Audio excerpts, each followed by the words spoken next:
I can't buy the air I breathe. I can't buy the trees. I can't buy the deepest seas. But it don't matter, 'cause they're there for free. Hello and welcome to Around the World in 88 Tales with me, David Heathfield, in Exeter at the Royal Albert Memorial Museum. Here I am. I'm going to show you the museum, a place that is of great importance to me. I've been going to the museum ever since I was a little boy. And now I've got the honour of doing this project in partnership with the museum, Around the World in 88 Tales. I'm meeting a storyteller each time from a different part of the world. And today I'm absolutely delighted to introduce Muhammed Jawher. How do I pronounce your name? Hello. Jawher. Well, if we go for Kurdistan, it's Muhammed Jawher. Uh, Jawher. yeah, Okay. but hello everyone. My name is Muhammed Jawher, and today I'll be sharing my side of story, and hope everyone enjoys that and learns something from it. But firstly, let me introduce myself. I'm a student in Kurdistan Hewler. I'm a university student, undergraduate too. And if you're looking at the map right now, where Kurdistan is, it's in Iraq. Yep, here So we go. I'll just turn off the virtual camera because then we'll be able to see more clearly on the map. Definitely. Okay, so here we are. Oh, So there's northern Iraq, and Iraq and Turkey, and right there in this region, it's Kurdistan. Kurdistan. That's where I'm sitting right now. Yes, exactly. And yep, And you say you're in Hawler, which is also, we also know Hawler as Erbil, but you call it Erbil. Hawler. Yeah, we can call it Erbil. It's sure, yeah, but we call it Hawler and Erbil, the capital. So yeah, that's pretty much my life. I'm 20. I'm a university student, and I guess that's pretty much it for my introduction. I was introduced to you by one of your teachers, Lona Ben Dixon, who's a friend of mine, who teaches at Yes, your university.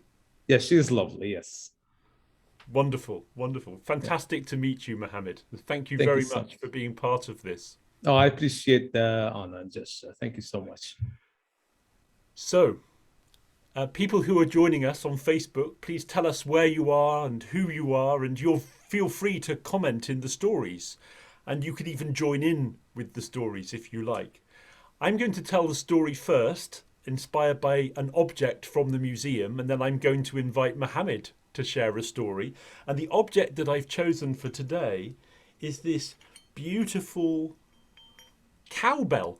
It's very simple. And I think we have cowbells all over the world, or maybe not just cows, for goats and sheep or other animals as well.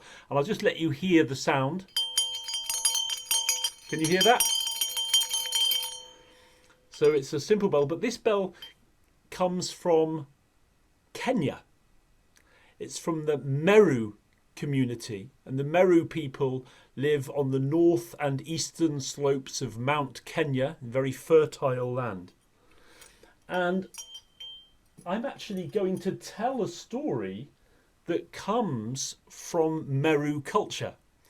Because a few weeks ago, as part of this project, you may have met Wangari the Storyteller, Wangari Grace. And Wangari I've known for a while, and about a year or so ago, Wangari told a story which I learned and she approved of me telling, which is a story from Meru culture. And it's a story that she knew as a song when she was a child.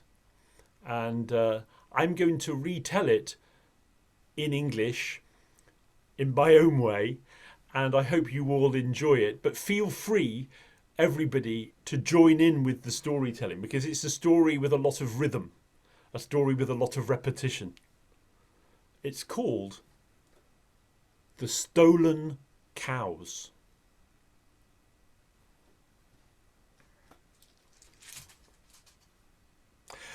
Blacksmith make long sharp knives so rainmakers can cut the sky, so rain will fall and green grass grow. Cow will eat the fresh green grass, cow will give her creamy milk, lazy dog will drink the milk, Chiari will beat the lazy dog, and Chiari will dance with Kamankura. Kamankura will track the cows, Kamankura will fight the thieves, Kamankura will bring the lost cows home. Long ago, there was a community, and the people of the village, they lived together in harmony. All was well. They depended on their cows for milk, for their livelihood, to survive, to be wealthy. But one night, in the silence of the deepest and darkest part of the night, thieves secretly came into the village and stole all of the cows, all except one, the eldest cow. In the morning, the women of the village came to milk the cows, but they cried out, "The cows have gone! The cows have gone!" The elders came. "Our cows have been stolen during the night. There is only one who can bring back the stolen cows." And they went and found Kamankura. Kamankura was a young warrior, a hunter, a tracker, a man of great power. "Kamankura, you must help us. Kamankura, find the cows. Bring the cows home." "No," said Kamankura. "I will not go, not unless Chiari agrees to dance with me." Chiari was young and she was beautiful. So the elders went to Chiari. "Chiari, will you dance with Kamankura? Kamankura will track the cows. Kamankura will fight the thieves. Kamankura will bring the lost cows home." "No," said Chiari. "I will not dance with Kamankura. I blame the dog. Why didn't the dog wake up when the thieves came? I want to beat the dog." And she took a stick. "The dog is lazy." Said the elders. "We will ask the dog." And the elders went to the dog. "Lazy dog, Chiari will beat you. And then Chiari will dance with Kamankura. Kamankura will track the cows. Kamankura will fight the thieves. Kamankura will bring the lost cows home." And the lazy dog said, "No, I will not let Chiari beat me. I am not a lazy dog. I am hungry. I am weak. That is why I didn't wake up. Bring me a bowl of fresh milk, and then I will let Chiari beat me."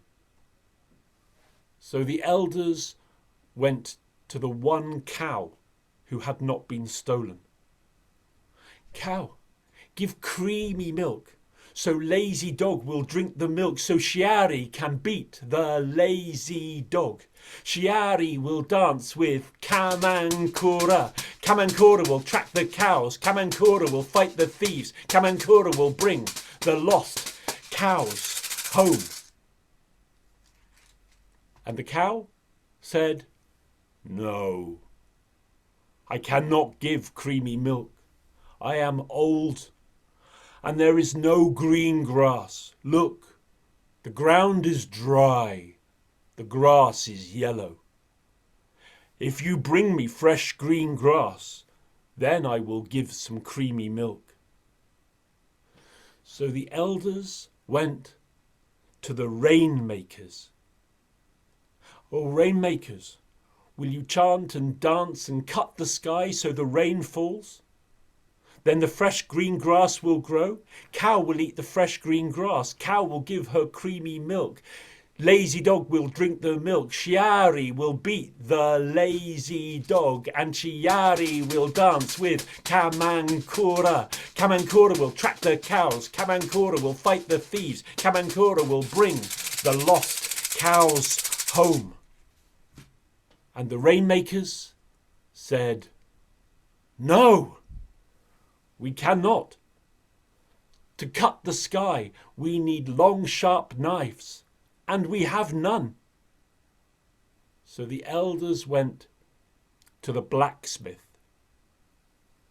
Blacksmith, make long, sharp-bladed knives, so the rainmakers can cut the sky, so rain will fall and green grass grow. Cow will eat the fresh green grass. Cow will give her creamy milk. Lazy dog will drink the milk. Shiari can beat the lazy dog, and Shiari will dance with Kamankura. Kamankura will track the cows. Kamankura will fight the thieves. Kamankura will bring the lost cows home.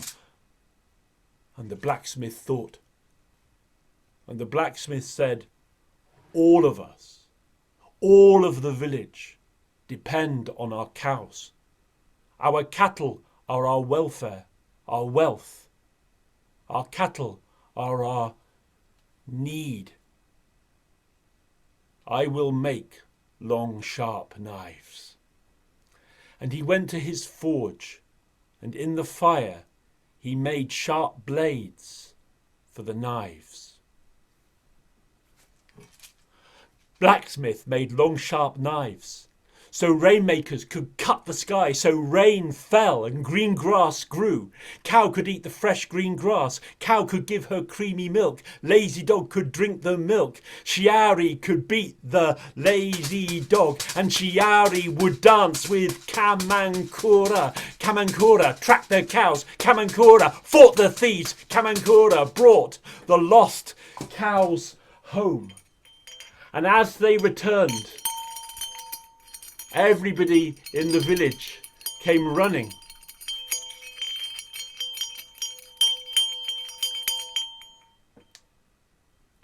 There was celebration. The cows were returned. Everybody gathered together and they watched. Shiari, the beautiful young woman, and Kamankura, the fine young hunter, and they danced so beautifully. And everybody sang and danced with them, even the dog who had been beaten. The community were together once more, and all was well.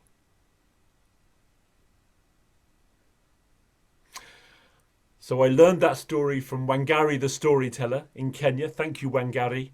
And I've shared it with you. That was beautiful, actually. Yeah. Thank you so much. It's interesting how a small thing can affect such a whole village, like a domino effect, I must say. It is like a domino effect. Yeah. Everything is connected.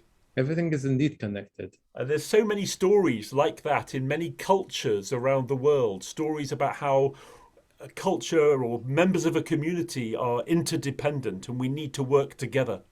Definitely. Yeah. That was actually a really interesting story. Thank you for sharing it with us. Thank you. Yeah, my story is it takes a wild turn. It's a tale between a cow and a donkey. Two rivalries, start between them. But so it's more of a story which is told to kids so they could learn that your biggest enemy sometimes is yourself. So how does the story goes? Well, once upon a time, on a village, there was a cow and a donkey. You see, the cow's pretty much labor was to help out the crops and, dig out the dirt so the new fresh one could start and be allowed. Well, pretty much one day, the cow was really tired and he was just trying to do the labor on and on. The farmer was relentless on it. And on the sitting on side out there was the donkey, just laughing at the cow. He was like, look at me. Now I'm not doing anything at all. Look at the cow doing all the work and I'm eating free. Well, the farmer had even put more work to the cow. And so the cow gave up. One night, when everyone was asleep, the cow goes to the donkey and asks the donkey, why do you never help me? And what can I do? The farmer has been going relentless on me, and I'm about to give up, and I cannot do all this work all by myself. The donkey just laughs at him and says, it's none of my business. I can't do anything about it. As soon as I hear the farmer walks up to your barn and takes you out for work, I just know the food is going to be ready for me at night because you do all the work and there is no work else for me. So why should I help you? Well, the cow says, but remember, if I pass out and there is no cows left, they might do the work to you. So why not help me out? The donkey says, I don't care. So it's all up to you. Well, there's always a solution. You could just not eat and just die. So, they will just bring in another cow. The cow didn't like the idea very much, but still he went on labor. Days and days he did labor until one night, the farmer brought food to the cow and the cow didn't eat. He was ready to give up. And so he laid out with no energy. And the donkey kept laughing and just waited for another day so a new cow could be walked into the barn to do the work. But the next morning, something interesting happened. The farmer walked into the barn, went to the cow, and was really mad and upset because the cow controlled all the livestock. Every crops in the farm belonged to the cow because without the cow, the crops could not be farmed in any sort of way. So then the farmer reached out to the cow and was ringing the bell, took out the bell and thought to himself, wait, there is another animal that can do the work. So he took steps to the donkey and the donkey started shaking. The donkey could not imagine the amount of work that has been put to him. All he thought is he wished he could have held the cow and shared the work so that they could have not been the work not put on him mainly. And so the farmer put the bell on the donkey and the donkey started to doing work over and over and over again. And so the cow became healthy. When the cow became healthy, so the farmer was like, wait, I don't actually need the cow. I can just milk the cow for other livestock. I'm just going to use the donkey. And now who's laughing? So that was the story and the tale of the cow and the donkey. Remember, help out your friends and everything. It's pretty much the story of it. Oh, wow, Mohammed, that's absolutely wonderful. Thank you so much. And actually, some connection between the story that I shared from Kenya and the story that you're sharing from Kurdistan. Indeed, about, yes. We need to work together. Definitely, yes. So is this a Kurdish story? And it is actually indeed, yes. I translated all in Kurdish to English, and yes, indeed, it is actually. And tell us how that story came your way. So that story, when I knew the object, the cowbell, and me and my grandfather looked at it, and my grandfather was like, I actually know a story relating to a cow and a bell, but there's a donkey with it. I was like, all right, sure, go tell me with it. And he went on and told me the story in Kurdish. And I was like, I absolutely love the story. It connects the cow, the cowbell, and it brings a really nice story to everyone. So that's how I got the story, I must say. Perfect, Mohammed. Perfect. Thank you so much. Wow. What a delight for us and what an opportunity for us to hear a storyteller and a young storyteller direct and live from your own city of Erbil. Well, Hawler doesn't. Erbil, but you called it Hawler, yes. Hawler. So yeah, it's just like the citizens of our own, we call it Hawler, but in like national wise. That's a Kurdish name for the city. Exactly, yeah. But people worldly known as Erbil, as you said, yeah. So you're correct, yeah. Hawler. So it's in Kurdistan, or it's also called the Kurdish region of Iraq. Yes, correct. We wish all the people of Kurdistan and the Kurdish people well. And thank you so much for joining us and being part of this. Thank you so much for the opportunity. Thank you. Goodbye, Mohammed. Goodbye. The trees, I can't buy the deepest seas, but it don't matter, 'cause they're there for free.